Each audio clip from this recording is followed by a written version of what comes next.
नमस्कार, आदाब। Crime petrol city crimes अध्याय के आज के एपिसोड में आप सबका स्वागत है।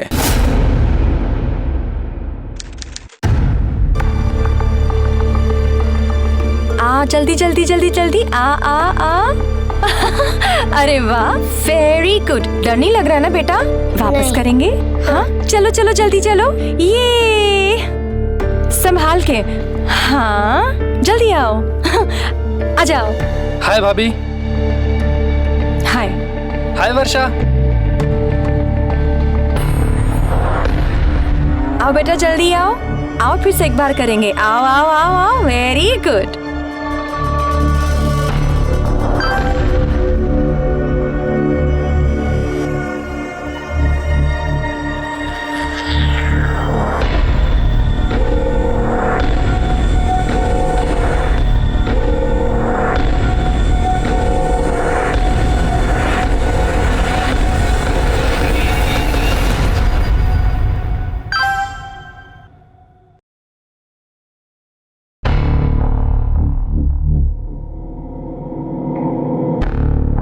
अभी किसका मैसेज है?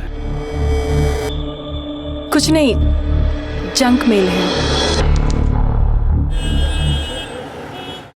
इतनी गर्म चाय आई। अगर इतनी जल्दी थी तो फिर चाय की जगह शरबत दे देती मुझे। तो पढ़ना। ये लो जल्दी रखो और चलो जल्दी करो। हाँ हाँ हाँ, हाँ ओके।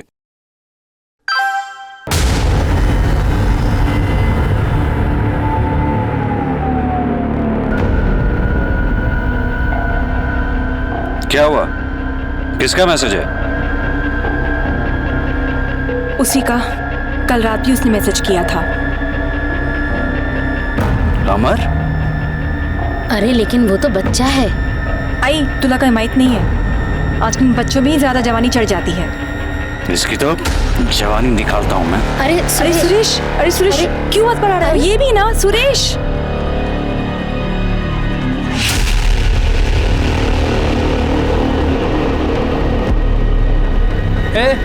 क्या बकवास है ये सब? हाँ क्या बकवास है? तेरी बेबी का फोटो है, इसमें चिल्लाने का क्या? तारीफ ही तो की है। यही सब सिखाते हैं तुमको कॉलेज में? बच्चे हो तो बच्चे बन के रहो, समझे? चिल्लाओ मत। सोशल मीडिया पे कमेंट्स किए, क्या गलत किया इसमें? बीवी है मेरी। ओए इतनी जलन हो रही ना तो संभाल अपनी बीवी को। सोशल मीडिया पे फोटोज डालेंगे तो कमेंट्स आएंगे। मुंह तोड़ डालूंगा। अरे छोड़ो छोड़ो, मुंह तोड़ दूंगा मैं तेरा। सारा बोलना तेरी तो जान से मार डालूंगा तेरे को मैं। टच करके दिखा, देख तेरे खानदान के साथ क्या करता हूं। टच करके दिखा, तू मारूंगा तुझे मैं। क्यों लड़ रहा है साले? हट। अरे चल चल, खुद की बीवी को संभाल नहीं सकते, आए दूसरे को बोल दे साला। अरे मैसेज करता है मेरी बीवी को। ए चलो।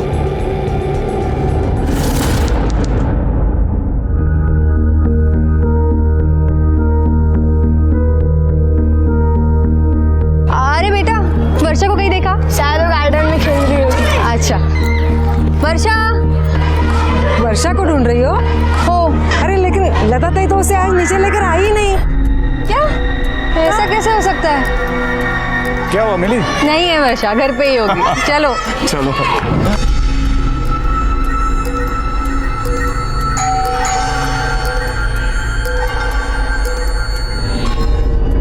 आई आई वर्षा, बेटा मम्मी आली आहे आणि तुझ्यासाठी सरप्राईज पण आहे। दरवाजा खोलो। वर्षा, आई कहाँ चली गई? मेरे पास चाबी है, ठीक है?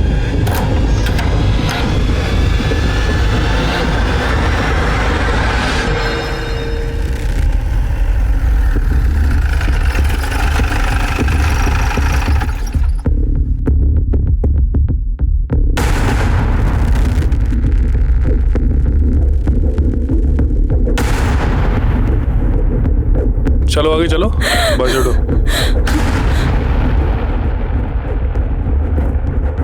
सर ये लता जी हैं, ये सुरेश रायकर हैं। लता जी सुरेश रायकर की सास और इनकी माँ है।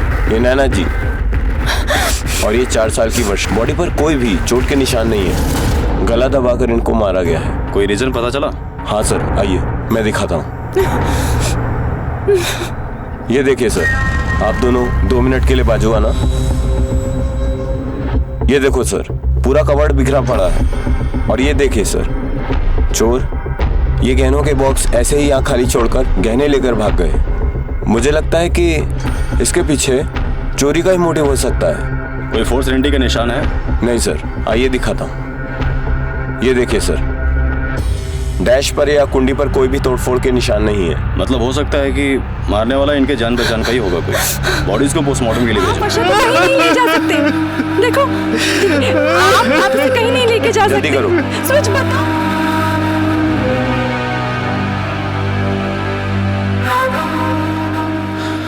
देखिए, मैं आप लोगों की हालत समझ सकता हूँ, लेकिन कुछ सवाल तो आपसे पूछने होंगे। आइए। देखने से ये हत्या चोरी के मकसद से की गई नजर आ रही है। क्या क्या सामान चोरी हुआ है आपके यहाँ से? कुछ 8-10 हज़ार के कैश होंगे सर, और आई के और नैना के गहने। कितने के गहने होंगे? 5-6 लाख। आपकी काम वाली बाई या घर के किसी नौकर पे आपको शक है? सर, हमारे घर में कोई काम वाली बाई या कोई नौकर नहीं है। आई और नैना साथ में मिलकर काम करते थे। किसी से कोई दुश्मनी? नहीं सर, ऐसा कुछ नहीं था। ऊपर चौथे महले पे खून हुआ और चोरी भी हुई है। किसी अनजान शख्स को यहाँ से आते जाते देखा? नहीं साहब, ऐसा तो कोई नहीं दिखा। सीसीटीवी लगा यहाँ पे? साहब, यहाँ का तो मेन गेट भी टूटा पड़ा है साहब। साहब, यहाँ पे तो कुछ भी हो जाए तो साहब हमारे जान के पीछे पड़ा रहता है। एक अकेला आदमी क्या क्या देखेगा साहब। पाटिल, जरा आसपास देखो, सीसीटीवी है क्या?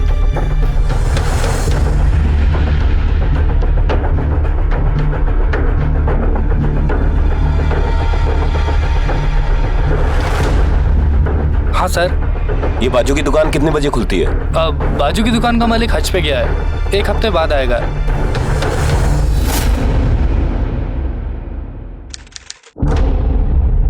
सर, लता जी और वर्षा की पोस्टमार्टम रिपोर्ट आ गई है और रिपोर्ट के मुताबिक दोनों को गला दबाकर ही मारा गया है। दोनों की मौत शाम को 4 से 5 बजे के बीच में हुई है। कोई सेक्सुअल असॉल्ट? नहीं सर, दोनों के साथ कोई सेक्सुअल असॉल्ट नहीं हुआ है। यानी ये दोनों खून लूटपाट के लिए किए गए, या तो फिर कोई पुरानी दुश्मनी निकाल के इसको लूटपाट की शक्ल दी है। सोसाइटी के सामने जिस दुकान में सीसीटीवी लगा था, उस दुकानदार से बात हुई? नहीं सर, उससे कोई बात नहीं हो पाई।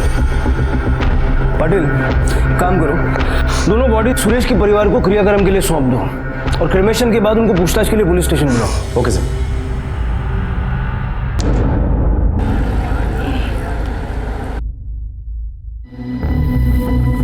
किसने मारा मेरी आई और मेरी बेटी को? पकड़ा गया है ना वो? आप शांत हो जाइए, पहले आप बैठ जाइए। आपने अब तक उसे नहीं पकड़ा? तुम्हें शांत पड़े बस बाबू। देखिए, हमारा इन्वेस्टिगेशन चल रहा है, हमें कुछ और जानकारी आपसे चाहिए थी। क्या जानना चाहते हैं आप? हम दोनों अपनी अपनी ऑफिस चले गए थे और हमारे जाने के बाद कौन आया वो हम कैसे बता सकते हैं? ये जो लता जी है, ये आपकी माँ नहीं थी, इनकी माँ थी। जी। आप दोनों के साथ ही रहती थी?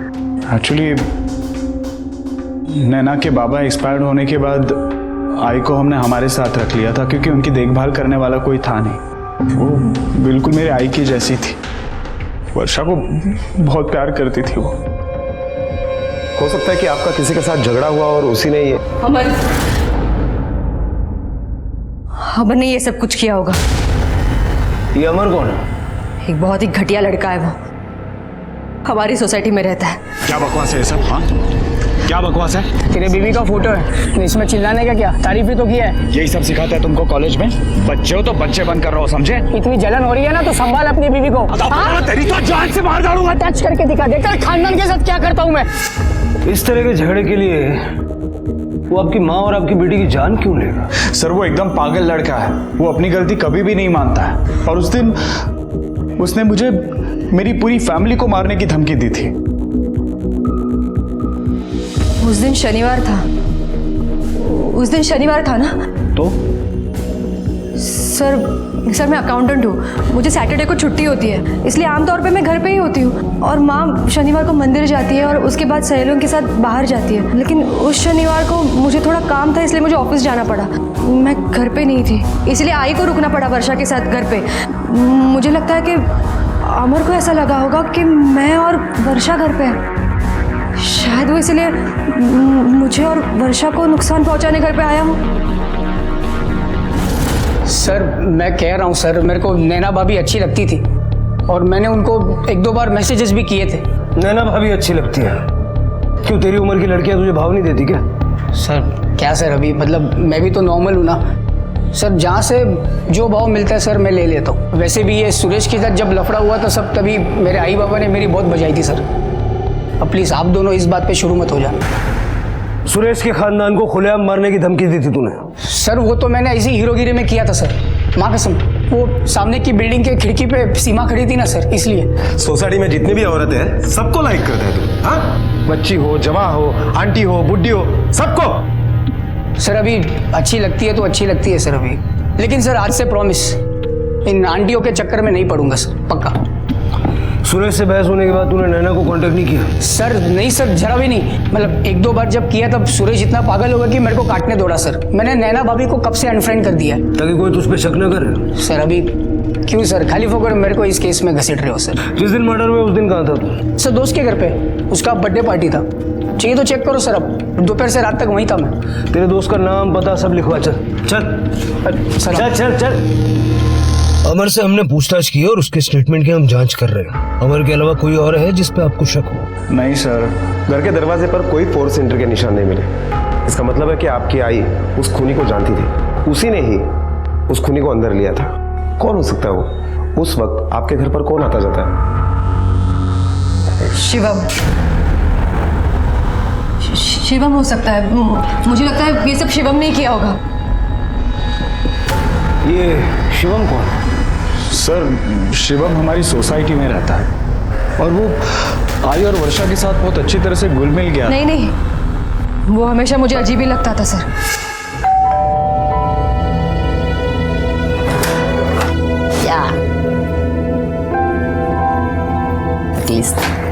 पानी गिरने थे। हाँ।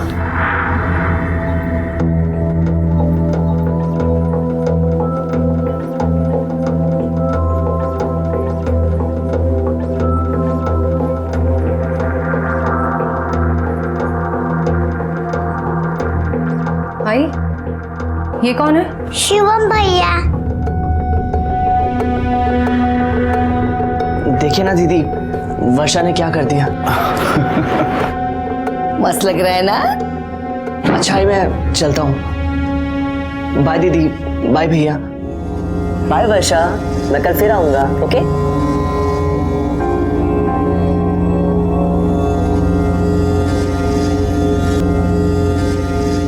क्या है ये सब? हाँ? देख दोबारा ऐसे घर में मत लेना, मुझे बहुत अजीब लगता है ये लड़का। तू भी ना, बहुत अच्छा लड़का है वो, अपनी वर्षा के साथ खेलने के लिए आता है। वर्षा का भी मन लगा रहता है। और हाँ, वो दोनों मेरे सामने ही खेलते हैं। तू टेंशन मत ले, मैं चाय लेके आती हूँ, बैठ। तो आपको लगता है कि शिवम ने ही ये सब किया है? पता नहीं सर, अब वो एक ही इंसान ऐसा था जो हमेशा हमारे घर पे पड़ा रहता था। ये क्या बोले जा रही हो तुम नैना?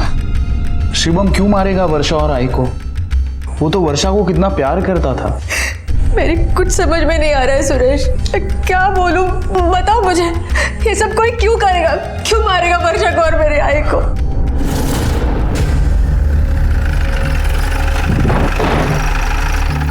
नैना के घर तुम्हारा काफी आना जाना था? जी सर, वर्षा और काकी मेरे लिए फैमिली थे। 4 तारीख को दोपहर 3 से 5 के बीच कहाँ थे तुम? सर मैं इंजीनियरिंग कॉलेज में पढ़ता हूँ। 3 से 5 बजे के बीच में मोस्टली मैं कॉलेज से घर आ रहा होता हूँ। उस दिन जब घर आया तो मुझे पता चला कि वर्षा और काकी। नैना ने बताया कि तुम उसकी आई और वर्षा के काफी क्लोज थे। कभी उनका किसी से कोई झगड़ा वगैरह हुआ? नहीं सर, उनका झगड़ा किसी के साथ नहीं हुआ। काकी तो बहुत सीधी सादी थी और वर्षा वो तो छोटी सी बच्ची थी सर, उसकी भला दुश्मनी किसी के साथ कैसे हो सकती है? अपना नंबर दो, जरा इस अमर और शिवम के बारे में अच्छे से पता करो। आजकल के लोगों के जेब में पैसे नहीं होते लेकिन शौक 5 स्टार के होते। पता करो मर्डर के वक्त इन दोनों की लोकेशन क्या थी। Okay sir.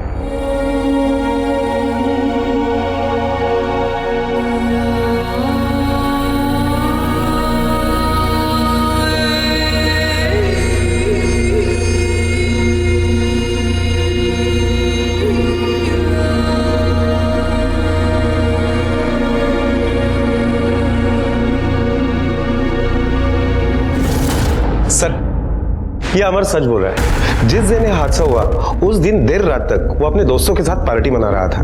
पार्टी में और भी कई सारे लोग थे। मैंने उनसे भी इस बात की पुष्टि की है कि अमर वहीं पर था। उसके मोबाइल के लोकेशन के मुताबिक ये भी पता चल रहा है कि वो पार्टी में ही था, वो सोसाइटी में आया ही नहीं था। और शिवम? सर शिवम उस दिन कॉलेज में था। दोपहर 3 से 5 बजे के बीच में उसके मोबाइल लोकेशन के अकॉर्डिंग वो ट्रैवल कर रहा था कॉलेज से घर तक। इस क्राइम सीन से उसका कुछ लेना देना नहीं है। पाटिल, अगर शिवम और अमर दोनों क्लीन दिख रहे हैं तो फिलहाल हमारे शक के घेरे में कोई भी नहीं है, क्योंकि ना इनके घर पे कोई नौकर चाकर है और ना ही इनकी किसी से कोई दुश्मनी है।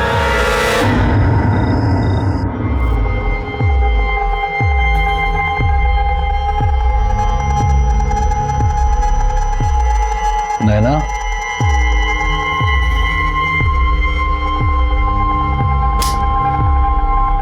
नैना, नैना,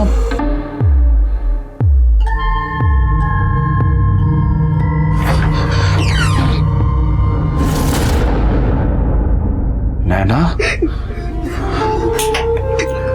नैना,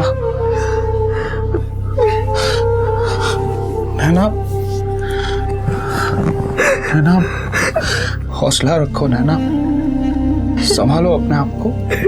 कैसे संभालू सुरेश, कैसे संभालू मैं अपने आप को? मैं मेरे बच्चे को नहीं बचा पाई सुरेश, मैं कुछ नहीं कर पाई उसके लिए। अगर उस दिन मैं घर में होती ना तो ये सब नहीं होता, मेरे बच्चे बच जाते सुरेश। ये सब मेरी वजह से हुआ है। सर ये देखिए, सोसाइटी के सामने वाली दुकान की सीसीटीवी फुटेज आ गई है। सर ज्यादा लोग अंदर बाहर नहीं गए, लेकिन ये औरत ही सबसे ज्यादा सस्पिशियस लग रही है। पाटिल, ये लेफ्ट वाले रोड का सीसीटीवी कैमरा भी जरा चेक करो। हो सकता है मैं ये पता चले कि औरत किस तरफ गई। हो सकता है उसकी शक्ल ठीक से हमें देखने मिले। और एक काम करो, सुरेश और नैना को भी बुलाओ।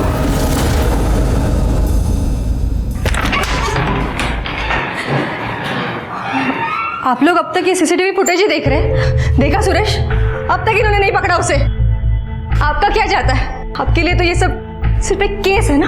नैना जी, हमारे लिए कोई भी केस सिर्फ नौकरी नहीं होता है। हम आपका दर्द बांट नहीं सकते, लेकिन समझ जरूर सकते हैं। और जितना जल्दी आप चाहती हैं कि गुनहगार को सजा मिले, उतना ही जल्दी हम भी चाहते हैं। और इसीलिए हमने आपको यहाँ बुलाया है। पाटिल, ये देखिए, ये आपके सोसाइटी का एंट्रेंस का सीसीटीवी फुटेज है। इसमें जो लोग दिखाई दे रहे हैं, क्या आप जानते हैं इनके? हाँ, ये लोग हमारी सोसाइटी में रहते हैं।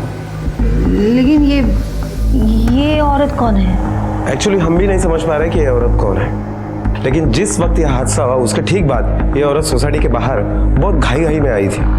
जरा ठीक तरह से देखिए। चेहरा कुछ ठीक से दिखाई नहीं दे रहा है इसका, कुछ समझ में नहीं आ रहा। लेकिन ये साड़ी जो पहनी है इस औरत ने,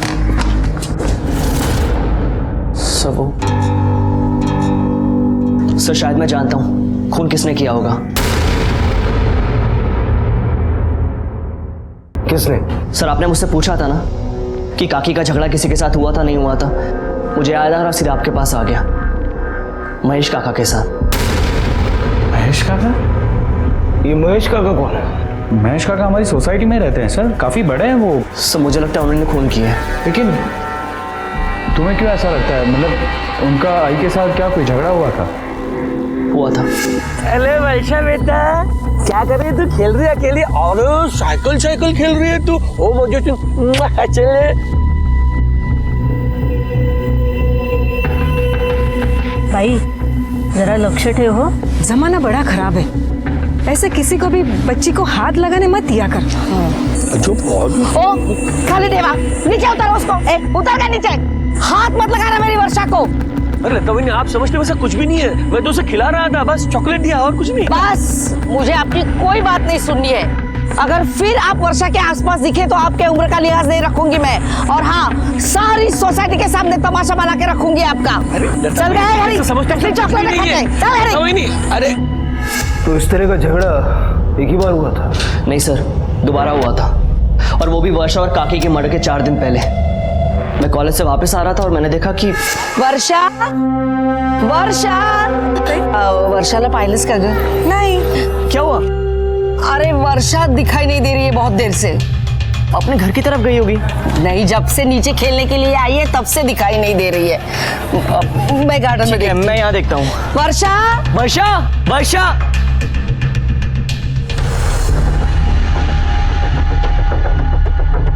वर्षा, वर्षा।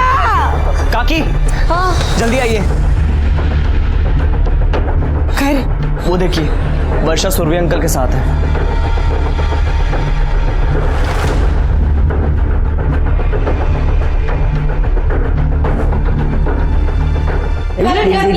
नीचे उतर उसको, खाली उतर गया।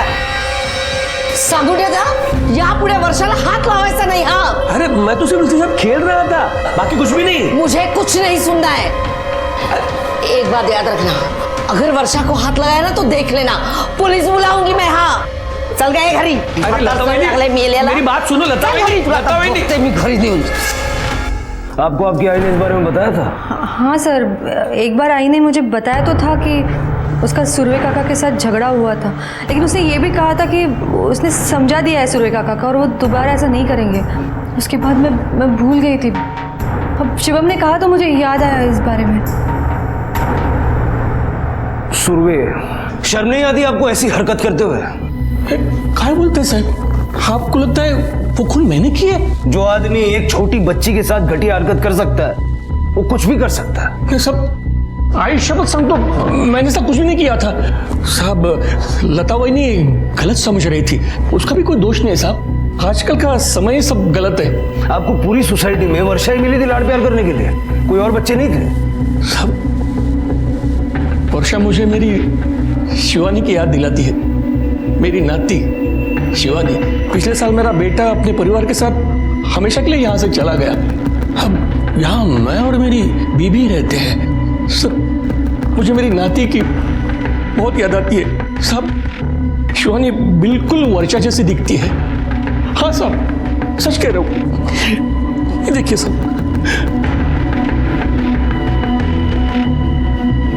तो ये बात आपने लता जी को क्यों नहीं बताई? साहब, मैंने बहुत कोशिश की थी, लेकिन उन्होंने मेरी बात कभी सुनी नहीं। लता जी ने आपको वर्षा से दूर रहने की हिदायत दी थी ना? फिर आप उसे सीढ़ियों के पास क्यों लेके गए थे? साहब, मैं उसे कहीं नहीं लेके गया था, मैं तो सीधे से नीचे की तरफ उतर रहा था। अरे वर्षा बेटा, एकटीच खेळतेस तू बाहुलीशी? इथे कोणाकडे आली वर्षा? इथे काय करते सो? चल घरी, चल घरी। अरे लता वहिनी, मैं कुछ नहीं कर रहा था, सिर्फ उसके साथ खेल रहा था। चल घरी। अरे तुला किती वेळ? अरे वो बिल्कुल मेरी नाती जैसी है लता वहिनी।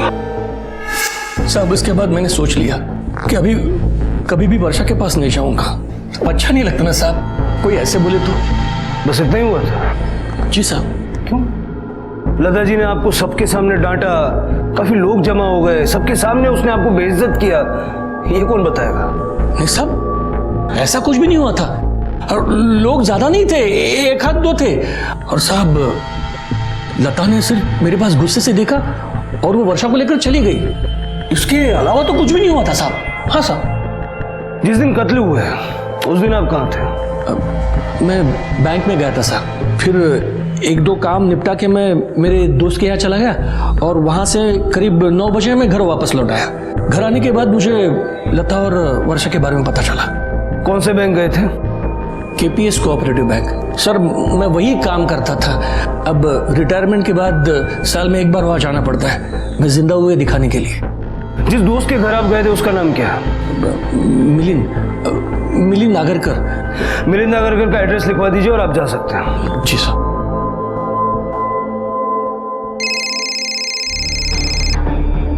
हेलो शिवम, ये सुरवे की कहानी को इतना बढ़ा चढ़ा के क्यों बताया? नहीं सर, मैंने जो देखा आपको वही बताया।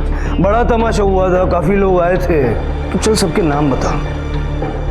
उस वक्त वहां पे कौन कौन मौजूद था? सर, एकदम से तो मुझे कुछ याद नहीं है, आप मुझे थोड़ा सा टाइम दीजिए, मैं आपको कॉल बैक करता हूँ।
शिवम गे है?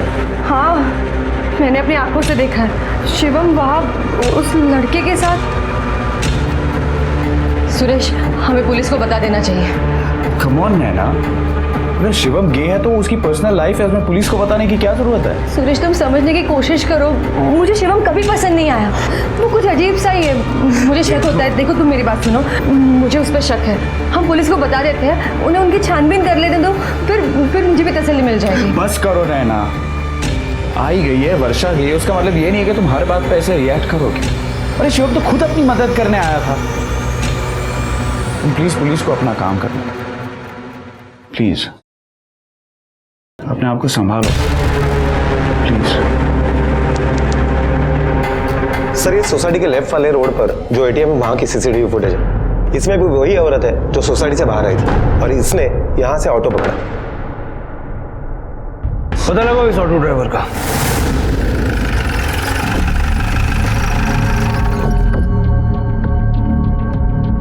हाँ सर, बांद्रा फ्लाईओवर के लिए ऑटो लिया था इसने। बांद्रा फ्लाईओवर? रिक्शा तो उसके आगे जाती नहीं है। उस औरत के बारे में और कुछ बता सकते हो जो तुम्हें अच्छी तरह से याद हो? बहुत अजीब औरत थी साहब, पूरा मुंह अपना साड़ी से ढक लिया था उसने। सूरज जी ने बताया कि उस दिन वो आपके साथ थे। हाँ, यहाँ आया था वो, करीब 3 बजे आया था। फिर हमने चाय पी ली और वो चला गया। चाय पी के चले गए? हाँ।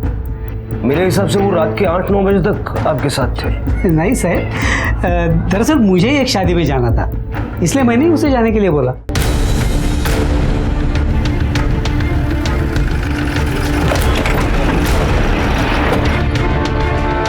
रिका में वो यहाँ तक रिक्शा से आई होगी और रिक्शा यहीं तक आती है। यहाँ से आगे जाने के लिए टैक्सी करनी पड़ती है। हाँ, टैक्सी वाले से पूछते हैं।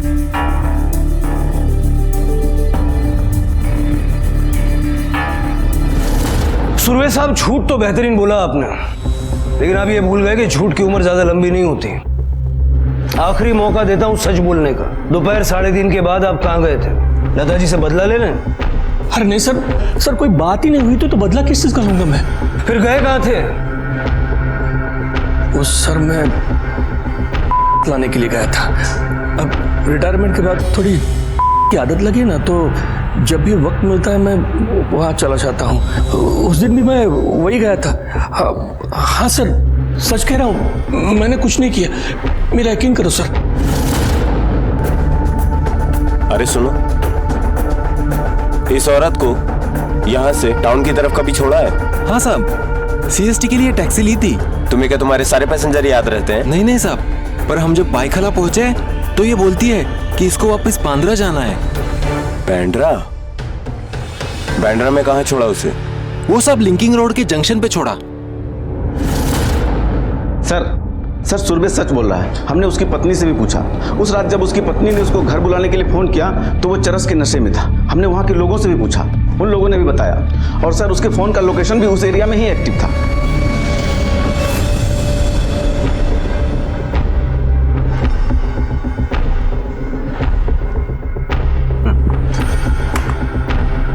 पाटिल, इस फुटेज में साफ नजर आ रहा है कि ये कोई औरत नहीं बल्कि आदमी है।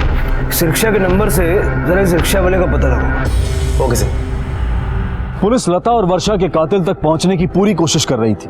वो उस औरत का भी पता कर रही थी जो कत्ल वाले दिन सोसाइटी से निकली थी, लेकिन आगे का रास्ता काफी मुश्किल उभरा था क्योंकि पुलिस के पास कोई भी पुख्ता सबूत या गवाह नहीं थे। उधर नैना की हालत दिन ब दिन खराब होती जा रही थी। अपनी बेटी और माँ को खोने का बहुत बड़ा सदमा लगा था उसे। वो उस कातिल को सजा दिलवाना चाहती थी और अब उसकी हालत ऐसी थी कि वो हर किसी पर शक कर रही थी। नैना, नैना,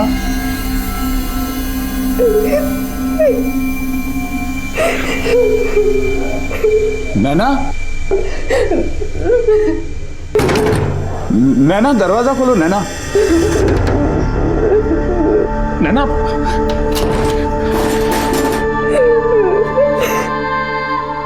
नैना, प्लीज, क्या कहते हो तुम? क्यों अपने आप को सजा दे रही हो नैना? क्यों? मेरे आए बच्चे दोनों चले गए। मैं क्या करूंगी? मैं कैसे जीऊंगी? सुरेश, तुम उस दिन बैंक गए थे ना, लॉकर में गहने रखने के लिए, पूछताछ करने के लिए। तो सुरेश, वो उन बैंक वालों ने तो ये लूटपाट नहीं की होगी। उनको तो पता था ना घर में गहने और ये सब। हमें पुलिस को बताना होगा। मैं जा रही हूँ पुलिस को बताने। प्लीज नैना, प्लीज तुम पुलिस को कुछ नहीं बताओगी। पागल समझेंगे वो लोग तुम्हें। प्लीज नैना, संभालो अपने आप को नैना, प्लीज। नहीं लेकिन मेरी बात सुनो। देखो सुरेश, कुछ भी हो सकता है, कोई भी मार सकता है मेरी आई को। हमें बताना होगा पुलिस को। संभालो अपने आप को नैना, संभालो प्लीज। ठीक तरह से देखकर बता, पहचानता है इसे? साहब ये बैंड्रा में बैठी थी साहब, और मैंने इसको MG रोड गोरेगांव में छोड़ा था। कुछ याद है इसके बारे में? आप ही साहब याद क्या करने का साहब, वो किन्नर जैसी थी साहब, खत खाती भी लड़की जैसी नहीं थी, और साहब मुंह पूरा ढका हुआ था उसका। कोई खास चीज याद है? हाँ साहब, उसके हाथ में एक थैली थी। ठीक है, अगर जरूरत पड़ी तो फिर से बुलाएंगे। अभी जाओ। ठीक है सर। सर इसका मतलब है वो घूम फिर कर फिर उसी जगह पर आ गया, और उसके हाथ में वो थैली भी थी। सर उस थैली में जरूर ज्वेलरी होगी। उसने सोचा होगा कि वो CST जाकर उस ज्वेलरी को बेच सकता है, लेकिन फिर शायद उसने अपना मन बदल लिया और वो वापस आ गया और फिर यहीं के आसपास के किसी ज्वेलरी शॉप में उस ज्वेलरी को बेचने की कोशिश की। पाटिल, ये भी हो सकता है कि खून करके वो भागा, लेकिन बाद में उसे लगा कि अगर वो भाग जाएगा तो पुलिस सबसे ज्यादा उस पर शक करेगी, और इसीलिए वो वापस आ गया। ऐसा करो, उस एरिया के और आसपास के सारे ज्वेलरी शॉप में पता करो, हो सकता है हमें कोई लीड मिल जाए। Okay sir.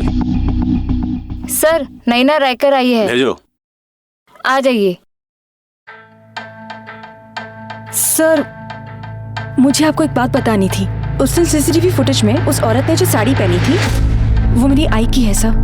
मुझे उसी दिन शक हुआ था, लेकिन कुछ याद नहीं आ रहा था। फिर मैंने चेक किया तो पता चला कि मेरे आई की वो साड़ी गायब है। खून करने के बाद किसी ने पहचान छुपाने के लिए वो साड़ी पहनी। किसी और ने नहीं सर, शिवम ने। शिवम गे है सर।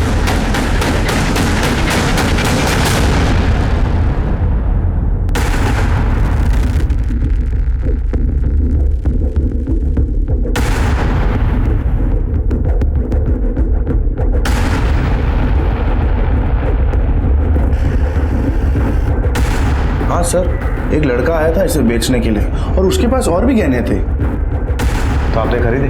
ना सर, मुझे तो पहले से लगा था कि ये शायद चोरी के हैं, और वैसे भी जवान लड़का गहने बेचने नहीं आता है। आमतौर पे औरतें या तो कपल्स ही आते हैं, और वैसे भी मेरे दुकान में CCTV कैमरे लगे हुए हैं। आपको चाहिए तो मैं आपको फुटेज निकलवा के दिखा दूँ। दे दो। सर, किलर ने जिस ज्वेलरी शॉप में ज्वेलरी बेचने की कोशिश की, वहां के CCTV फुटेज आ गए। चलो सर, आई एम श्योर कि ये शिवम ही होगा। सर ये शिवम नहीं, कोई और ही है। पाटिल, हो सकता है कि ये लड़का शिवम, अमर या सुरवे में से किसी के साथ मिला हुआ हो। इसे पहचानते हो?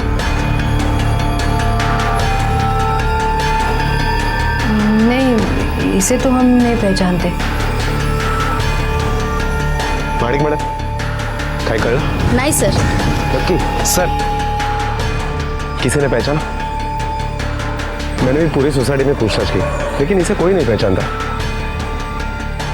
रेखा में सर, शिवम को बुलाओ। हो सर 1 मिनिट थांबा।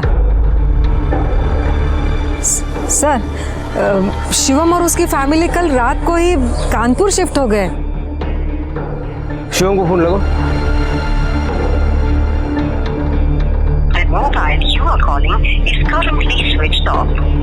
सर, उसका फोन तो स्विच ऑफ आ रहा है। किसी के पास दूसरा नंबर है शिवम का? नहीं, शिवम का नंबर तो नहीं है, लेकिन उसके फादर का नंबर है मेरे पास।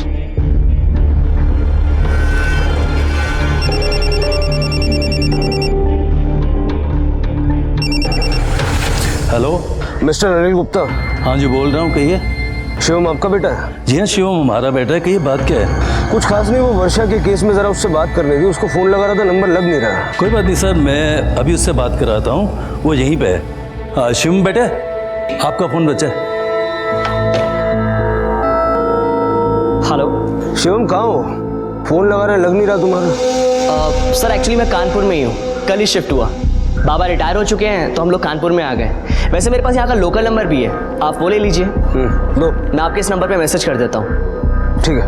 वैसे सर कातिल का कुछ पता चला? पकड़ा जाएगा, भाग कर जाएगा कहाँ तक। नंबर याद से भेज देना। जी सर, बिल्कुल। पाटिल। हाँ सर। कानपुर पुलिस को इन्फॉर्म करो कि शिवम पर नजर रखे। Okay sir. सर, वो ज्वेलरी शॉप के सीसीटीवी फुटेज में जो लड़का दिखाई दे रहा है उसके बारे में कुछ भी पता नहीं चल रहा है। ना तो वो सोसाइटी में रहता है और ना ही वो शिवम या अमर के कॉलेज से। पाटिल, उसकी फोटो सारे अखबारों में छपा था। Okay sir.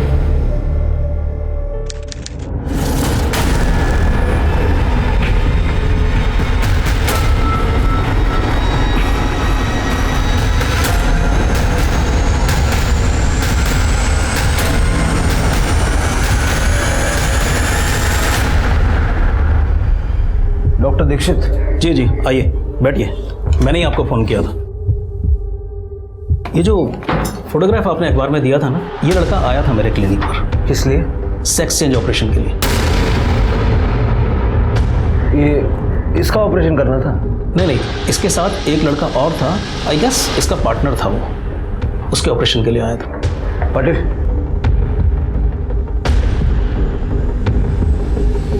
ये लड़का था?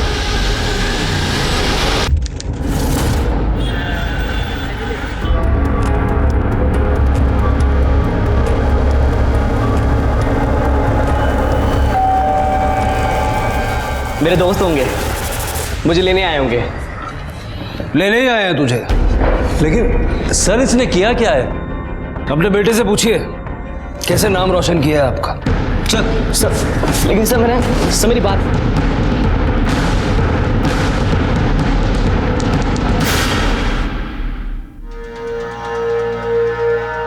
इसे पहचानता है? नहीं, मैं नहीं जानता। देखिए सर, मैंने कुछ भी नहीं किया। आप लोग मुझे फालतू में फंसाने की कोशिश मत कीजिए। देखा मैं, देख, ये वही लड़का है जिसके साथ डॉक्टर अशोक मोरे के क्लिनिक में सेक्स चेंज का ऑपरेशन करवाने के लिए तू गया था। अब सच बोलेगा या इस डॉक्टर की दवाई चाहिए?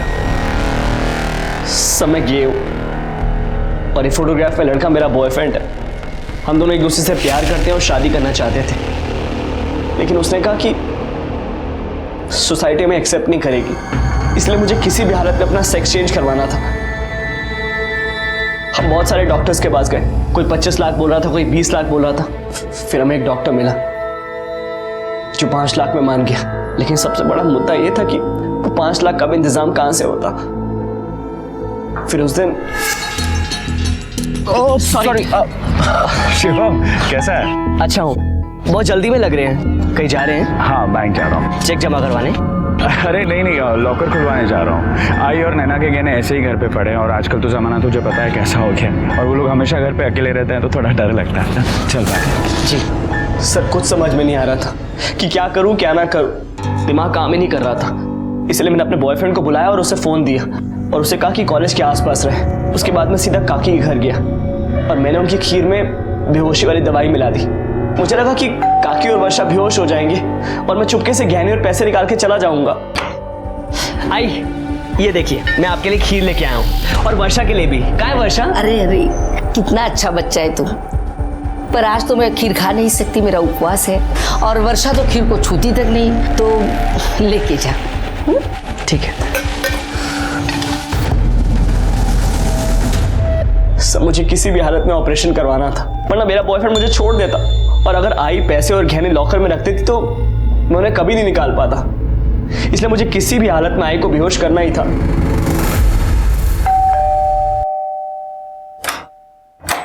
आई, वो मैं वर्षा से मिलने आया था। वो क्या है ना, वर्षा सोई है और मैं भी सोने जा रही हूँ, तू बाद में आ जाएगा। आई मेरी बात सुनिए, मैं यहाँ पर किसी को नुकसान पहुंचाने नहीं आया हूँ। मुझे सिर्फ ज्वेलरी और पैसा चाहिए, मैं चुपचाप लेके चला जाऊंगा। तू पागल हो गया? हाँ, पागल हो गया मैं। पैसा अंदर पड़ा है ना, निकल अंदर।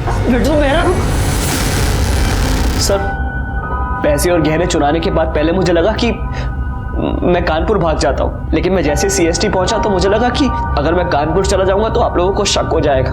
मैं सीधा MG रोड गया और अपने बॉयफ्रेंड को ज्वेलरी वाला बैग दे दिया और उससे अपना फोन ले लिया। फोन लेने के बाद मैं सीधा अपनी सोसाइटी में आ गया। अपनी जिंदगी संवारने के चक्कर में 2 मासूम जाने लेनी तुमने, सड़ना अब जिंदगी भर जेल। क्यों मारा तुमने मेरे बच्चे को? क्या बिगड़ा दोनों तुम्हारा? मेरे बच्चे को मार दिया। इतना प्यार करते थे इससे। शिवम को लता और वर्षा की हत्या के लिए और उसके पार्टनर को जुर्म में उसका साथ देने के लिए गिरफ्तार किया गया है। शिवम ने अपने सेक्स चेंज ऑपरेशन के लिए जो रास्ता अख्तियार किया वो सरासर गलत था। शिवम जिस पर लता और वर्षा इतना भरोसा करती थी, जिसे वो इतना प्यार और स्नेह देती थी, उसने अपने फायदे के लिए उन दोनों को मार डाला। ये आजकल के हमारे समाज का खौफनाक चेहरा है। चाहे कोई कितना भी करीब क्यों ना हो, अपने घर की अंदरूनी बातें, घर में रखे पैसे और गहनों का जिक्र उनके सामने ना करें। भरोसा करें, लेकिन आंख और कान खोले रखकर। देखते हैं हमारे आज के एपिसोड की दूसरी कहानी।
सर, ये औरत मुझे सड़क पर पड़ी मिली। मेरी गाड़ी के आगे आके बेहोश हो गई। मैंने इसकी हालत देखी तो मैं सीधा इसे यहाँ ले आया।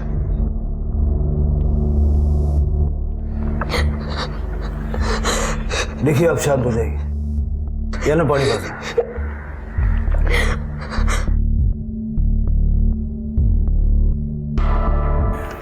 अब बताइए क्या हुआ था? सर, दो आदमियों ने मेरे साथ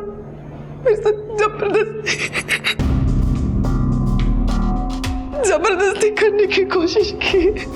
कौन थे वो लोग? आप जानती हैं उनको? मैं उन्हें देख नहीं पाई क्योंकि वहां पे बहुत अंधेरा था। मुझे जरा डिटेल में बताइए कि आपके साथ एग्जैक्टली हुआ क्या था। सर, मैं रोड पे चल रही थी, तब मेरे पीछे से एक गाड़ी आई और उसने मुझे गाड़ी में खींचा और मेरे मुंह पे कपड़ा बांधा और वो लोग मुझे सुनसान जगह पे लेके गए। लोगों ने मेरे साथ रेप करने की कोशिश की, लेकिन मैं वहां से खुद को बचा के भाग गई और जब मैं रोड पे आई तब मैं बेहोश हो गई थी। इस पूरे वाकये के दौरान आपने एक बार भी उनकी शक्लें नहीं देखी? नहीं सर, वो सब कुछ इतना जल्दी हुआ कि मुझे कुछ समझ में नहीं आ रहा था सर। पूनम, पूनम, आप कौन? इसका पति सतीश। पर हुआ क्या इसके साथ? इनके साथ जबरदस्ती करने की कोशिश हुई है। क्या? किसने किया? किसने किया पूनम? मैं जान से मार दूंगा उसको। आप शांत हो जाइए। आपको किसी पे शक है? कोई ऐसा है जो आपका पीछा करता है या आपको परेशान करता है? नहीं सर, ऐसा कुछ नहीं है। जरा मुझे वो जगह दिखाइए जहां ये आपको मिली थी।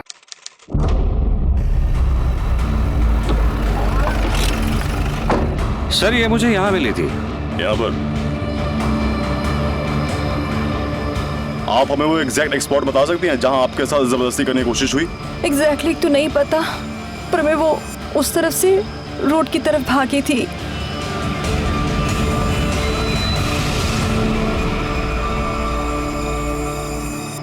सर, ये देखिए पैरों के निशान। लगता है इनके साथ यहीं पर जबरदस्ती की गई है। सर ये पर्स। ये तो मेरा पर्स है। जरा आसपास देखो, कुछ मिलता है क्या? सर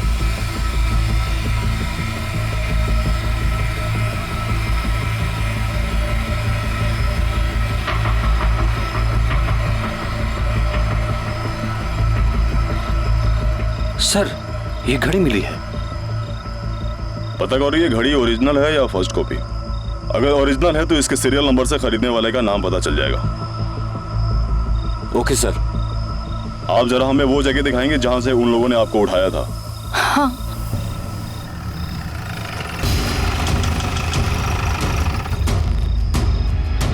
सर वो यहीं से उठाया था। गाड़ी किस तरफ से आई थी? सर वो पीछे से।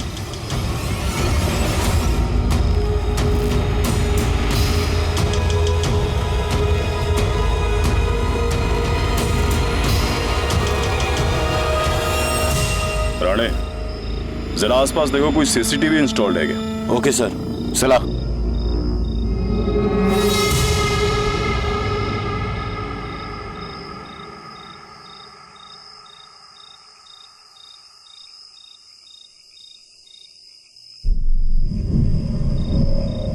क्या हुआ बेटा? सब खैरियत? जी अंकल, सब ठीक है। क्या हुआ भाभी? सब ठीक है ना? और ये आपकी आंखें इतनी सूजी क्यों है? आप रोए हो?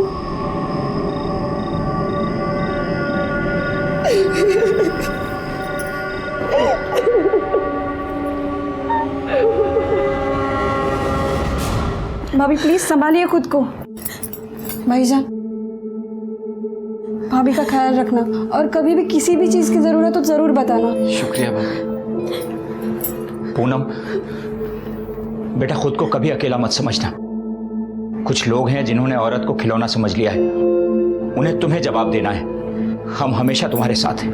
Thank you so much uncle. हम जानते हैं कि आप हमारे साथ हैं और हमेशा रहेंगे। सबीना, तुम लोग आराम करो, हम चलते हैं। जी।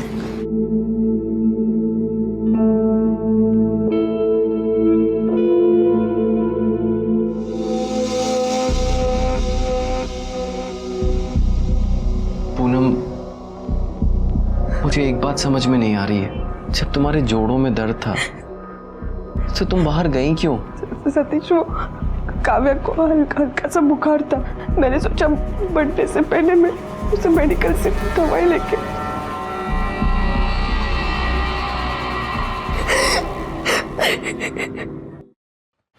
सर, पूनम को जिस जगह गाड़ी में खींचा गया था वहां पर कोई सीसीटीवी कैमरा नहीं है। हाँ, लेकिन मेन रोड पे सीसीटीवी कैमरा है।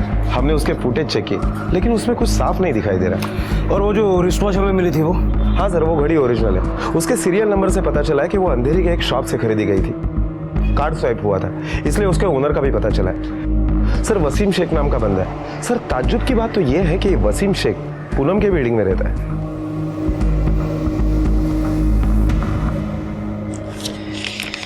ये लीजिए आपका रेंट। इस बार तो ठीक है, पर अगले महीने से मकान का पूरा किराया मैं चेक में ही लूंगा। चेक में ही तो दे रहा हूं मैं। अरे भाई, कहाँ दे रहे हो आप चेक में? मकान का पूरा भाड़ा 22,000 रुपए है।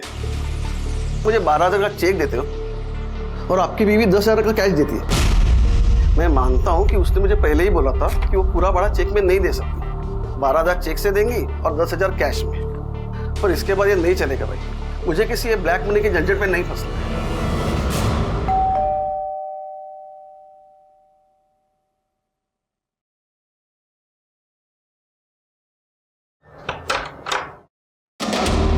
जी वसीम शेख। जी मेरा बेटा है, बताइए। जी मैं ही हूँ, बोलिए। ये घड़ी आपकी है ना? जी मेरी है, लेकिन ये तो 2 महीने पहले खो गई थी। आपको कहाँ से मिली? वही जहाँ आपसे खो गई थी। ये घड़ी हमें उस जगह से मिली जहाँ कल पूनम के साथ हादसा हुआ था। सर लेकिन भाई ने आपको बताया कि ये 2 महीने पहले खो चुकी है। अगर घड़ी वाकई खो गई थी तो फिर घबराने की कोई बात नहीं है। फिलहाल इनको हमारे साथ जाना होगा। लेकिन सर इन्होंने किया क्या है? Rape attempt. क्या?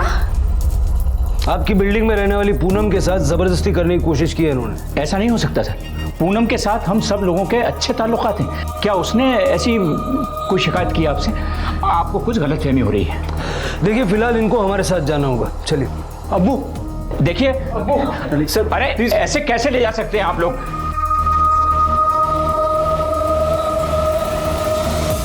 इंस्पेक्टर साहब मेरी बात तो सुनिए। देखिए इन लोगों ने कुछ नहीं किया है। मेरे बच्चों पे झूठा इल्जाम लगाया जा रहा है। मैं आ रहा हूँ बेटा, बिल्कुल घबराओ मत। कुछ नहीं किया अब्बू। हाँ मैं जानता हूँ बेटा। क्या हुआ रफीक चाचा, क्यों इन्हें लेके जा रहे पुलिस?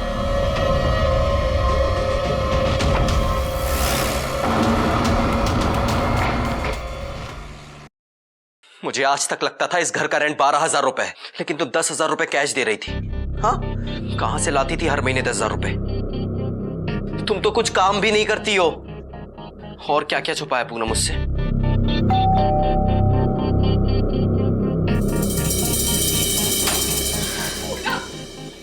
भाभी क्या हो गया? आप क्यों रो रहे हो? घर पे पुलिस आई थी और आसिफ और वसीम के उठा के लेके गई। पर क्यों?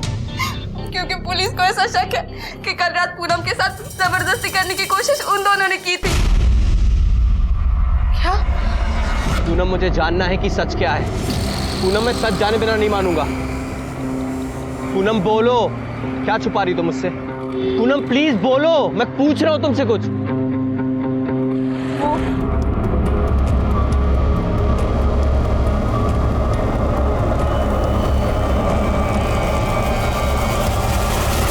बताओ वसीम, कल रात 11 बजे के आसपास कहाँ थे तुम? सर मैं भाईजान के साथ था अपने रेस्टोरेंट पर। पूनम पे कब से बुरी नजर है तुम्हारी? सर भाभी मानते हो उन्हें हम? ऐसी नापाक बात उनके बारे में सोच भी नहीं सकते। सर वो लोग सिर्फ हमारे पड़ोसी नहीं है, घर वालों के बराबर है। एक दूसरे के यहाँ आना जाना है। अच्छे ताल्लुकात हैं सर हमारे आपस में। अच्छे ताल्लुकात भी हैं और बुरी नीयत भी। चलो ये बताओ, तुम्हारी घड़ी वहां कैसे पहुंची? सर मैंने बताया तो आपको कि मेरी घड़ी 2 महीने पहले खो गई थी। अब वो वहां कैसे पहुंची, किसने चुराई, मुझे नहीं पता सर। वो वहां कैसे पहुंची ये अगर तुम खुद बता दोगे तो बहुत अच्छा होगा, क्योंकि अगर हमने पता लगा लिया ना फिर बहुत तकलीफ होगी। सर सतीश और पूनम आपसे मिलना चाहते हैं। सर आपने आसिफ और वसीम को क्यों अरेस्ट किया है? क्योंकि उनके खिलाफ हमारे पास सबूत है। अच्छा वहां अंधेरा था तो आपने शक्लें नहीं देखी होंगी, लेकिन आवाज तो सुनी होगी। सर मैं उस वक्त इतना डर चुकी थी कि मेरा आवाज वगैरह पे ध्यान नहीं गया। पर हाँ सर, इतना जरूर कह सकती हूँ कि वो लोग आसिफ और वसीम नहीं हो सकते। वो तो सतीश को भाई मानते हैं, मेरे देवर की तरह है। क्राइम स्पॉट पे जो हमें घड़ी मिली है वो आपके इसी देवर की है। सर वो तो नहीं मुझे पता, लेकिन आप प्लीज उन दोनों को छोड़ दीजिए। मैं यकीन के साथ कह रही हूँ कि ये काम वो लोग नहीं कर सकते। कर ले सर। सोना करना चला।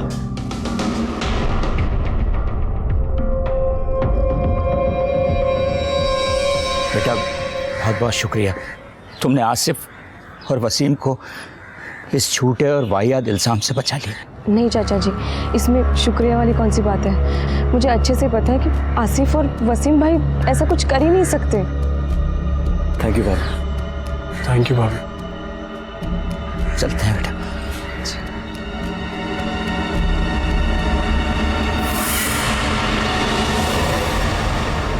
इन दोनों को फंसाने के लिए तुमने ये नाटक किया था ना, तो फिर बचाया क्यों? इन दोनों की हालत देख के मुझे उन पे दया आई थी। अगर मैं इन दोनों को नहीं छुड़ाती तो इनकी जिंदगी बर्बाद हो जाती। और वैसे भी मेरा मकसद इन्हें सजा दिलाना नहीं है, बस शक के घेरे में लेना, और वो हो चुके। पूनम, कि ये सब करना जरूरी है? कोई और ऑप्शन नहीं है क्या? सतीश, मेरे पास अगर कोई ऑप्शन होता तो मैं ये सब कुछ क्यों करती, और वो भी रफीक चाचा के साथ।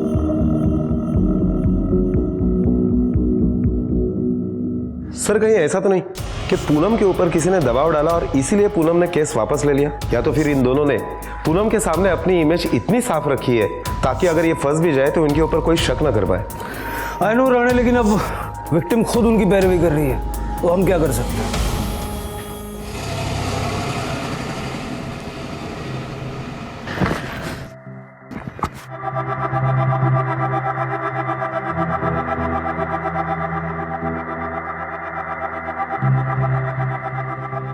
रफीक चाचा, इन दोनों के बारे में सुना था, वो सच है क्या? वो अगर सच होता ना तो ये यहाँ नहीं होते। मुझे यकीन है कि मेरे बच्चे कभी भी इतनी गंदी हरकत नहीं कर सकते। यकीन तो दिख ही गया किसको किस पे कितना है। बड़ा एक दूसरे के घर पे घुसे रहते थे। किसके मन में कितना मैल है ये कौन जान सकता है। किसी से हमदर्दी नहीं रख सकते तो अपनी जबान पर लगाम तो लगा ही सकते हैं ना। किसने हक दिया आपको मेरे बेटों पर फप्तियां कसने का, उन्हें गुनाहगार साबित करने का? अरे जाइए ना, काम करिए अपना।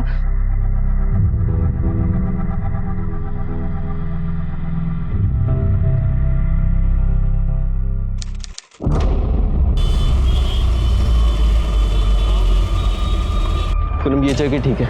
हाँ, अभी तुम मारना पीछे, यहाँ सर पे, और थोड़ा जोर से मारना, सर पे लगना चाहिए। हाँ चलो जल्दी पूनम, जल्दी मारो पूनम। नहीं सती, मुझसे नहीं होगा। नहीं पूनम, पूनम पूनम पूनम, हमें करना पड़ेगा ये। हाँ, हमारे पास इसके अलावा और कोई रास्ता नहीं है, हमें आगे की प्लानिंग करनी है। चलो डरो मत, मारो पूनम, जल्दी मारो, कोई आ जाएगा। पूनम मारो, पूनम पूनम। बाकी तो मैं समझता हूँ। लीजिए चाय लीजिए। इतना आगे आने के बाद पीछे हटने का क्या मतलब है? सब्र रखिए, अल्लाह सब अच्छा करेगा। रफीक भाई, आपके इतना हिम्मतदार मैं नहीं हूँ। मुझे मेरे घर परिवार की चिंता है, मुझे माफ करना। अब हम आपका साथ नहीं दे पाएंगे। पापा पापा, आपको चोट कैसे लगी? बेटा आप यहाँ पे आओ।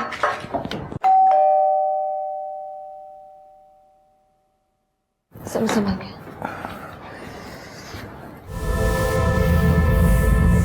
आपको ये चोट कैसे लगी? सर, सुबह जब मैं घर वापस आ रहा था तब किसी ने पीछे से मारा।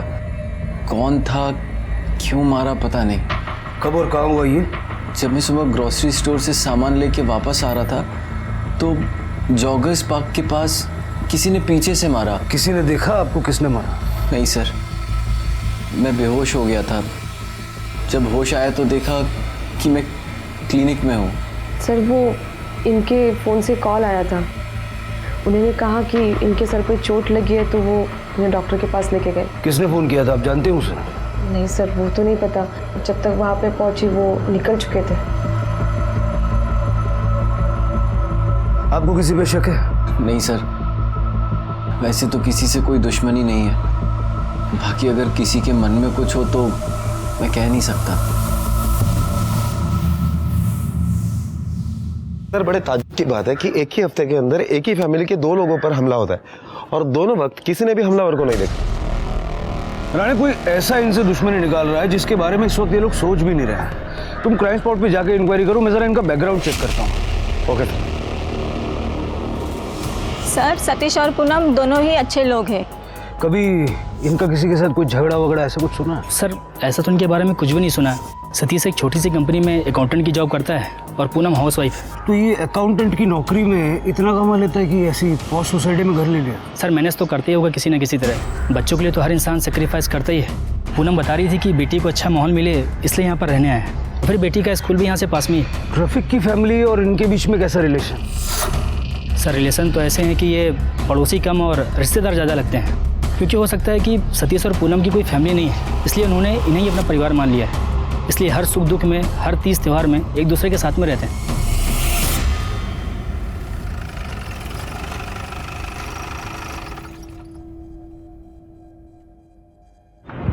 जगह तो यही बताई थी उसने।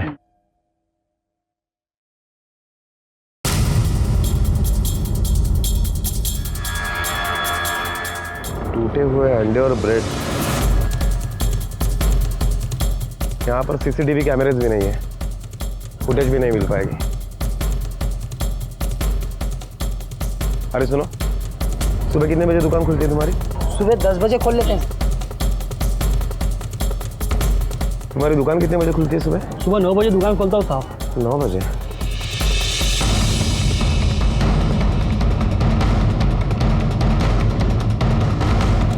ये वसीम इस एरिया में क्या कर रहा है? साहब वसीम भाई का रेस्टोरेंट है आगे। पूनम सिर्फ सबीना से ही नहीं, वसीम और आसिफ के साथ भी बहुत घुल मिल कर रहती थी। आसिफ भाई रुको, आप मुझे मंदिर छोड़ दोगे? हाँ बिल्कुल, आइए ना, बैठिए। आसिफ कुछ 35 साल के आसपास है, लेकिन अभी तक उसकी शादी नहीं हुई है। और दूसरा वसीम है, जिसकी घर में बीवी है और सुना है बाहर कोई चक्कर भी चल रहा है। आज सुबह वसीम और आसिफ बिल्डिंग से बाहर गए थे? हाँ साहब, वो रोज सुबह जाते हैं दौड़ने के लिए, आज भी गए थे। वो आगे जो पार्क है ना सर, वहीं जाते हैं दोनों। पिछली बार भी पूनम ने ही तुम्हें यहाँ से बाहर निकलवाया था, उसके बावजूद तुमने सतीश पे हमला कर दिया। अरे सर, हमने पहले भी कुछ नहीं किया था और अब भी कुछ नहीं किया है। पता नहीं आप लोग बार बार क्यों हम पर शक कर रहे हैं। क्योंकि जॉगिंग के बहाने तुम दोनों बिल्डिंग से बाहर गए थे और सतीश पे हमला भी पार्क के पास हुआ। सर, हम जॉगिंग पे गए थे, लेकिन हमने किसी पर हमला नहीं किया है। देखो सीधा सीधा सच बोल दो, तुम्हें भी आसानी होगी, हमें भी आसानी होगी। सर, हमने जब कुछ किया ही नहीं तो क्या कबूल करें? जैसा आप सोच रहे हैं वैसा बिल्कुल भी नहीं है। तेरा कैरेक्टर जानते हैं हम, घर पे एक बीवी है और बाहर एक चक्कर चला रहा है।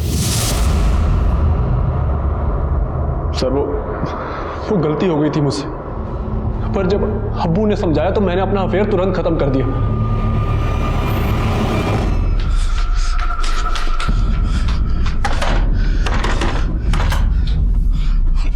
बेटा, मेरे दोनों बच्चों को पुलिस फिर से उठाकर ले गई।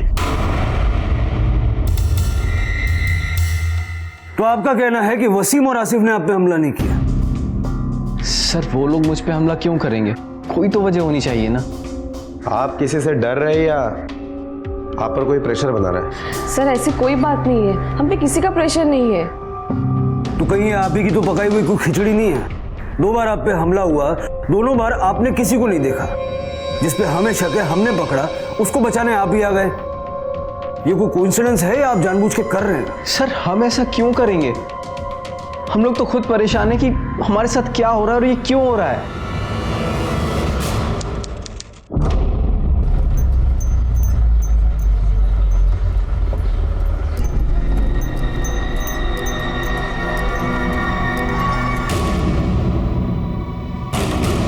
सर, मैंने सारे खबरियों को एक्टिवेट कर दिया है। सर सर सर सर मेरी बेटी कहीं खो गई है। कहाँ है उसका नाम? वो मैंने उसके स्कूल जाके भी देखा, वो वहाँ पे भी नहीं है। सर सर प्लीज मेरी बच्ची को ढूंढ लीजिए सर, प्लीज। आपने उसके स्कूल फ्रेंड्स के यहाँ पर पूछताछ की? हो सकता है कि वो किसी फ्रेंड के साथ उसके घर पर गई हो। नहीं सर, मैंने सब जगह देखा, वो कहाँ पे भी नहीं है। सर प्लीज प्लीज मेरी बच्ची को ढूंढ दीजिए। आप पहले शांत हो जाइए, आपकी बच्ची को हम ढूंढते हैं, आप घबराइए मत, आप पहले बैठिए।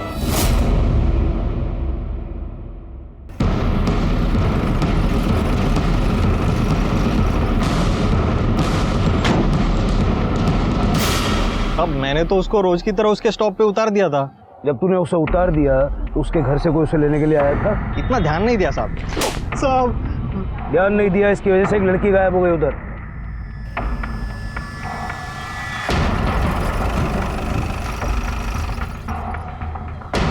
राणे, जरा आसपास पूछताछ करो। ओके।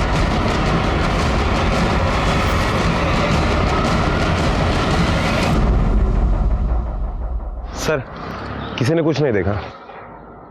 सर, किसी को कुछ पता नहीं। ऐसा कैसे हो सकता है रानी? स्पॉट पे इतनी चहल पहल है, अगर बच्ची को किसी ने यहीं से उठाया है और किसी ने नहीं देखा, नॉट क्वाइट पॉसिबल।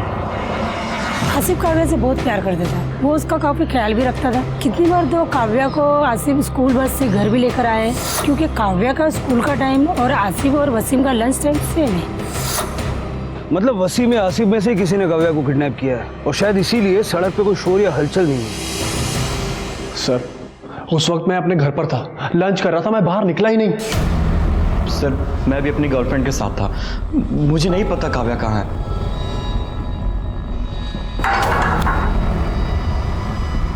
राणे, इन दोनों के बयान में कितनी सच्चाई है जरा चेक करो, और जरा ये सतीश और पूनम की इंक्वायरी भी निकालो। Okay sir.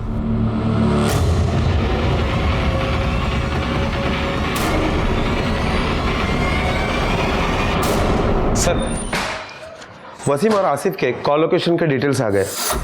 Sir, mobile location की डिटेल से पता चल रहा है कि वसीम का फोन उस दिन उसके घर पर ही बंद हो गया था, और आसिफ के मोबाइल का लोकेशन घर से दूर था। हमने उसके गर्लफ्रेंड से भी वेरीफाई किया, तो उसने बताया कि उस दिन आसिफ उसी के साथ था। राणे, ये दोनों थोड़े होशियार तो हैं। हो सकता है इन्होंने जानबूझकर अपने मोबाइल का लोकेशन इस तरह रखा जिससे हम गुमराह हों, और आसिफ की गर्लफ्रेंड भी उन्हें बचाने के लिए हो सकता है झूठ बोल रही है। सर, रफीक आया है, उसने वसीम और आसिफ की कोर्ट से बेल करवा ली है।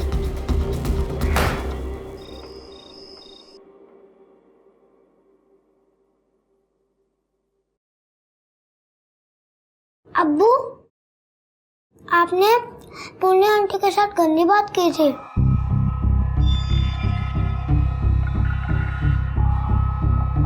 सब लोग इसके बारे में बात कर रहे हो। जावेद, क्या बदतमीजी है? चुपचाप खाना खाओ। पता नहीं किस बात का बदला ले रहे हैं दोनों हमसे। एक नहीं, तीन बार तुम लोगों पर इल्जाम लगे हैं। वाकई तुम लोगों ने कुछ नहीं किया? अब्बू, आप हम पर शक कर रहे हैं? बहस नहीं चाहिए, अपना सामान पैक करो और निकलो यहां से। जब तक अपनी बेगुनाही का सबूत नहीं मिल जाता, दोबारा इस घर में दिखना मत मुझे। अब्बू, आप भी जानते हो कि सही क्या है। आप अपनी ही औलाद को ऐसे रास्ते पे नहीं छोड़ सकते। सही और गलत मैं जानना भी नहीं चाहता। इल्जामात लगे हैं तो उनसे बरी होना भी जरूरी है। तो ठीक है, मैं और जावेद भी इनके साथ जाएंगे। नहीं, तुम यहीं रुकोगी अब्बू का ध्यान रखने के लिए, और जावेद हमारे साथ कहाँ धक्के खाएगा? अब्बू, मैं भी आपके साथ चलूंगा। नहीं बेटा, आप अम्मी के पास रुको। नहीं अब्बू, मैं भी आपके साथ चलूंगा। बेटा, मैंने कहा ना आपसे, आप अम्मी के पास रुको। नहीं अब्बू, चलो। अम्मी मेरे को अब्बू के साथ आना। हाँ, मेरे को अब्बू के साथ आना। अंदर चलो।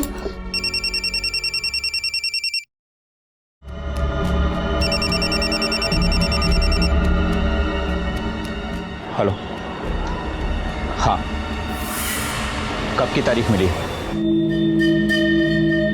बहुत हो गया पूनम, अभी हमें पुलिस को सब सच सच बता देना चाहिए। इस सब के चक्कर में हम लोग, काव्या और रफीक अंकल, सबकी फैमिली परेशान हो रही है। तुम क्या है? पोरगी जीवन तो पाए ना, तो जाते दिमाग नहीं लगाने का। और ये क्या बार बार नाटक कर रही है उस आसिफ और वसीम को छुड़ाने का? रहने दो उनको अंदर, केस होने दो उन पे, तभी जाके मेरा आगे का प्लान सक्सेस होएगा। और मेरे को शेंदी लगाने के पहले ना सोच लो बाद में तुम लोग का क्या असर होएगा। जब तक मैं नहीं बोलता है वो चीज धरिच रहेगी, समझे क्या?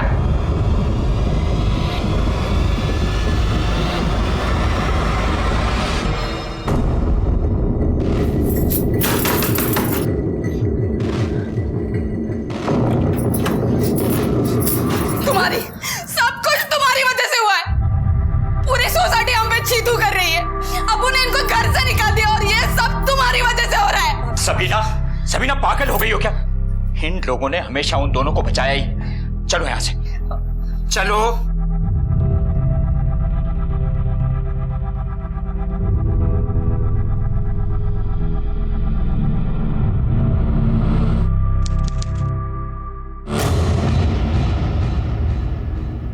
सारी दुनिया हमें गलत समझ रही है। कैसे अपनी बेगुनाही साबित करेंगे हम? ये पूनम और सतीश ने हमारे साथ अच्छा नहीं किया। सतीश और पूनम की चालाकियों का जवाब अब देना पड़ेगा। आसिफ और वसीम काव्या को जहां रख सकते हैं, ऐसे सारे ठिकानों को हमने चेक किया, काव्या कहीं भी नहीं। और इन्वेस्टिगेशन के दौरान यह भी सामने आया कि किडनैपिंग के वक्त आसिफ और वसीम उस स्पॉट पर मौजूद ही नहीं थे। कोई और ऐसा है जिस पे आपको शक है कि वो ये काम कर सकता है? सर, एक्चुअली हम लोग आपसे खुलकर बोल नहीं पा रहे थे, लेकिन अब तो हमें भी लगता है कि वसीम और आसिफ ने ही काव्या को किडनैप किया होगा। सर, काव्या आसिफ को बहुत पसंद करती है। वो उसके लिए ढेर सारे गिफ्ट्स लेके आता था, घंटों उसके साथ खेलता था।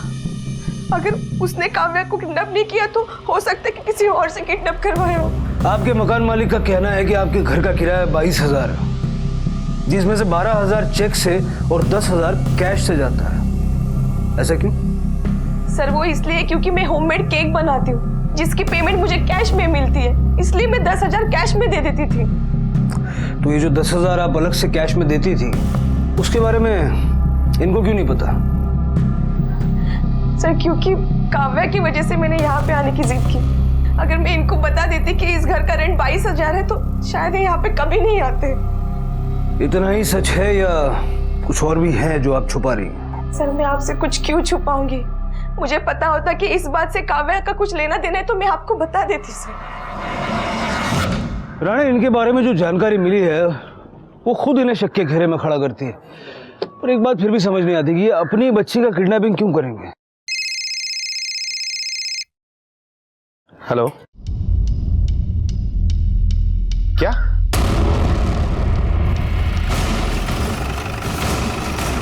साहब, मैंने आपको कॉल किया था। बॉडी कहाँ है? इधर है सर। सर, जब बच्ची गायब हुई थी तो उसके बदन पर स्कूल यूनिफॉर्म था, लेकिन जब उसकी लाश मिली तब कुछ और कपड़े थे। देखने से तो लगता है कि वो किडनैपर बच्ची का ख्याल रख रहे थे। राणे, जब हम फर्स्ट टाइम पूनम और सतीश के घर गए थे तब काव्या ने यही ड्रेस पहनी थी, और अगर आसिफ और वसीम ने उसे उठाया तो उनके पास वो ड्रेस कैसे पहुंची? सर, दोनों फैमिलीज का एक दूसरे के घर पर आना जाना था, शायद उसी वक्त ये कपड़े चुराए गए हो। हाँ राणे, लेकिन पूनम के रेप अटेम्प्ट का केस करने के बाद भी क्या इसी तरह आना जाना लगा रहा होगा? मुझे लगता है कि आसिफ और वसीम को फंसाने के लिए पूनम और सतीश ने ये काम किया है। मतलब पहले पूनम पे रेप अटेम्प्ट, फिर सतीश पे हमला और अब काव्या की किडनैपिंग। सर, लेकिन किसी को फंसाने के लिए क्या माँ बाप अपनी बेटी को मार देंगे? वही तो जानना है राणे कि वो ऐसा कर सकते हैं या नहीं, और अगर कर सकते हैं तो उनका मकसद क्या है? आखिर ऐसा क्या सच हो सकता था पूनम और सतीश की मजबूरी का कि उन्हें अपनी ही बेटी को किडनैप करने पर मजबूर होना पड़ा और भाई माने जाने वाले लोगों को दुनिया के सामने बेइज्जत करना पड़ा?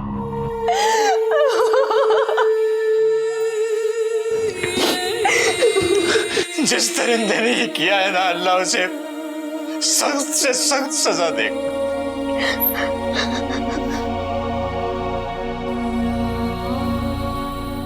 दूसरे का घर जलाकर अपने घर में रोशनी करना चाहती थी ना तुम? उस आग ने रोशनी की जगह तुम्हारे घर को ही जला के राख कर दिया।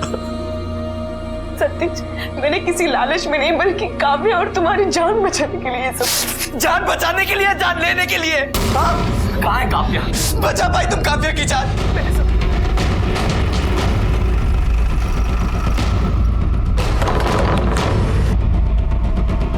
सर, हम नहीं किया सर। हमने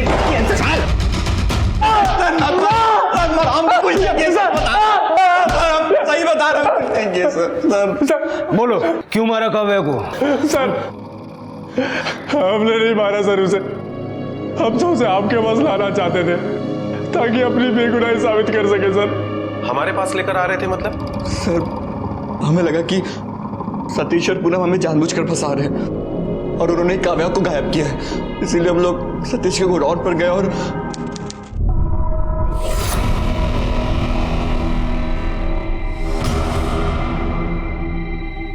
इन्होंने तो काव्या को यहीं छिपा रखा है और जानबूझकर हमें फंसाया जा रहा है। इनका ये खेल ना हम यही खत्म कर देंगे। Wasim uncle, Wasim uncle.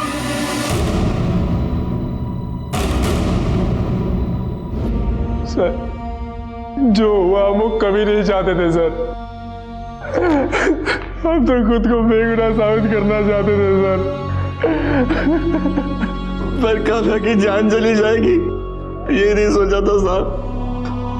वो हमसे बहुत प्यार करती थी साहब, और हमारी वजह से ही वो।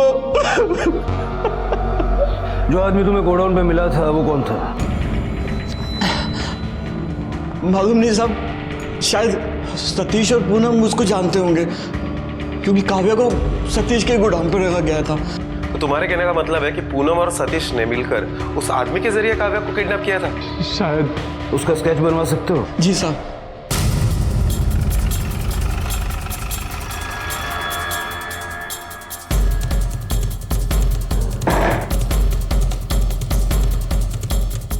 अंदर देखो सब तरफ। सर ये देखिए, खाने के पैकेट्स। लगता है यहाँ पर कोई रह रहा था। सर ये देखिए, काव्या के स्कूल के कपड़े। मतलब शायद वसीम और आसिफ सच बोल रहे हैं। पूरे एरिया की पूछताछ करते हैं।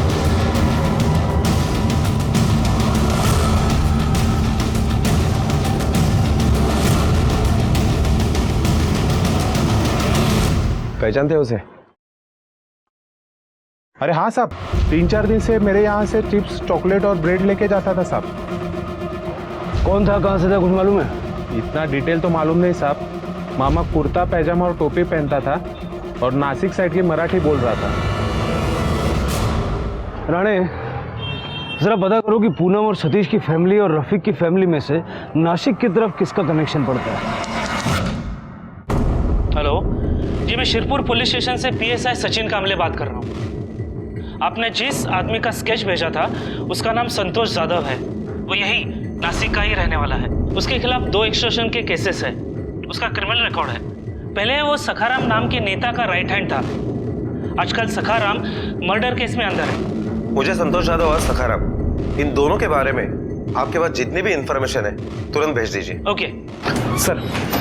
सिर्फ संतोष ही नहीं बल्कि सतीश और पूनम, इन दोनों का गांव भी शिरपुर ही है, और शिरपुर के बाजू वाले गांव में ही वसीम और आसिफ भी रहते। सर, जब आसिफ और वसीम इन दोनों का बैकग्राउंड चेक किया तो पता चला कि इनका बाप रफीक एक मर्डर केस में आई विटनेस है। सखाराम का एक चुड़बैया नेता मर्डर केस में अंदर है। पिछले 6 साल से सुनवाई चल रही है और आने वाले 8 दिनों में आखिरी तारीख भी है। अब मामला समझ में आया। रफीक अपने बयान से कोर्ट में मुकर जाए इसलिए उसके बेटों को फंसाया जा रहा है। अब ये काम सिर्फ संतोष का है या पूनम और सतीश भी इसमें मिले हुए हैं, ये तो उनसे ही पता चल सकता है। 1 मिनट सर। हेलो, क्या?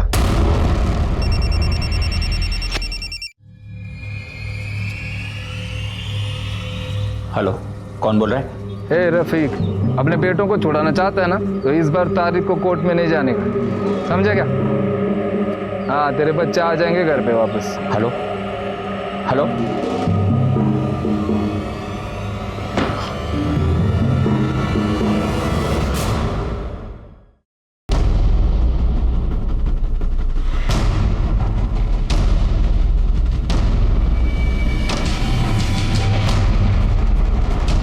राणे, चाबी वाले को बुलाओ।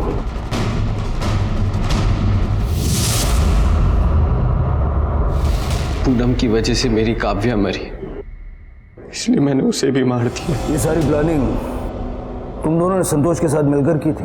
नहीं सर, हमने कोई प्लानिंग नहीं की थी। उल्टा संतोष हमारी मजबूरी का फायदा उठा रहा था। मैं और पूनम तो एक दूसरे से प्यार करते थे, शादी करना चाहते थे, बस हमारी जात अलग थी।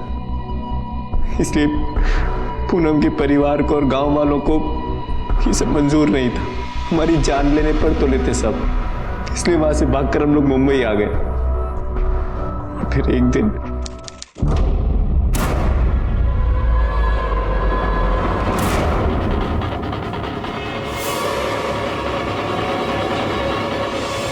काका, म्हणजे तू भाग के आके मुंबई में अपना संसार किया है, हाँ? अगर तू नहीं चाहती कि गांव वालों को और तेरे परिवार को तेरे इधर होने की खबर मिले और वो आके तेरे बच्चे को और पति को मार डाले। काका नको। हाँ नको ना, तो अभी रफीक शेख के सोसाइटी में जाके रहने का और आगे जैसा मैं बोलता है वही सच करने का, समझ लेना। हाँ ये ब्लैकमेल वाली बात तुम्हें शुरू से पता थी? नहीं सर, जब पूनम ने रेप अटेम्प्ट की कंप्लेन की तो मुझे उस पर शक हुआ। मैंने उससे पूछा तब उसने मुझे ब्लैकमेल वाली बात बताई। मैं भी मजबूर था सर, मैंने भी उसका साथ दिया क्योंकि मैं काव्या को कोई नुकसान नहीं होने दे सकता था। कौन किसको मारने वाला कुछ पता नहीं सर। संतोष ने मुझसे ये कहकर 5 लाख मांगे थे कि कोर्ट में रफीक गवाही नहीं देगा। मैंने उस 5 में से उसे 2.5 लाख दिया था, लेकिन आगे वो क्या करने वाला मुझे कुछ पता नहीं। संतोष का है? पता नहीं सर, उसके बाद उसने मुझसे कोई कांटेक्ट नहीं किया।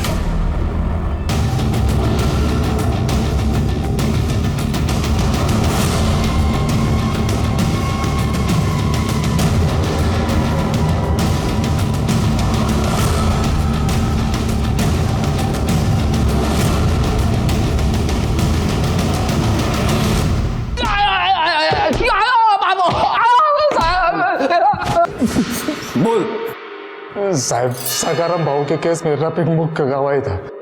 रफीक बहुत आदर्श वाला है ना, तो वो टूटने वाला नहीं था। और फिर जब पूनम मेरे को दिखी तो मेरे दिमाग में आइडिया आया साहब। मैंने सोचा पूनम का इस्तेमाल करके रफीक के बेटों को फंसा सकते हैं। तो साहब पक्का सकाराम भाऊ के खिलाफ गवाही देने से रफीक पक्का मुकर जाएगा। इससे खुश होकर सकाराम भाऊ मेरे को पैसा भी बहुत देगा। लेकिन साहब बच्ची को मैंने जानबूझ के नहीं मारा है।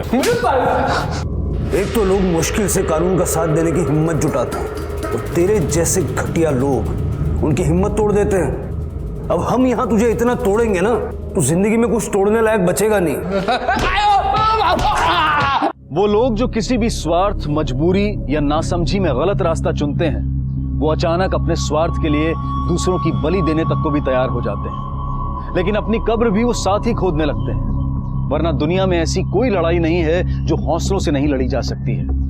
और ऐसी एक ईमानदार जंग रफीक लड़ रहा, जो ना वो सिर्फ हारी बल्कि अपने परिवार को भी ले डूबी। जुर्म के प्रति सिर्फ पुलिस की ही जिम्मेदारी नहीं बनती, बल्कि नागरिकों की भी जवाबदेही होनी चाहिए। इसलिए जब भी आपके साथ कुछ गलत हो या आप किसी और के साथ गलत होता देखें, तो इसकी सूचना पुलिस को जरूर दें। इसी विचार के साथ अब मैं अनूप सोनी आपसे विदा लेता हूं। फिर मुलाकात होगी अगले एपिसोड में एक और चौंका देने वाले केस के साथ। तब तक अपना और अपने परिवार का ख्याल रखें और देखते रहें क्राइम पेट्रोल डायल 100। सबक एक को सीख हम सबको। जय हिंद। क्राइम पेट्रोल के ऐसे ही मजेदार एपिसोड्स देखने के लिए हमारे चैनल को सब्सक्राइब करें